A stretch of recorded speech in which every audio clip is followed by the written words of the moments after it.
విఘ్నేశ్వరుడు అనేటటువంటి మాటలో మహానుభావుడై ఆయన యొక్క అనుగ్రహం అంత అద్భుతంగా ఉంటుంది, అంత వైభవోపేతంగా అనుగ్రహించగలిగినటువంటి వాడై ఉంటాడు. అందుకే విధత్తాం శ్రియం కాపి కళ్యాణమూర్తి అన్నారు. కళ్యాణమూర్తి అంటే పరమమంగళప్రదుడై ఎప్పుడూ కూడా మనకు శుభములను మాత్రమే చేసేటటువంటి విఘ్నేశ్వరుడు ఉన్నాడే, ఆయన నమస్కారం చేసినంత మాత్రం చేత ప్రీతి చెంది అనుగ్రహిస్తాడు.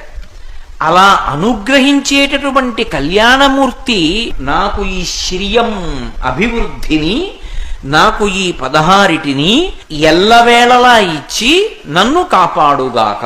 అందుకే మీరు చూడండి, విఘ్నేశ్వరుడు గురించి ఎప్పుడు మాట్లాడినా కూడా ఒక్క విషయాన్ని మాత్రం ప్రస్తావన చేస్తారు, సదా ఈ మాట విడిచిపెట్టరు.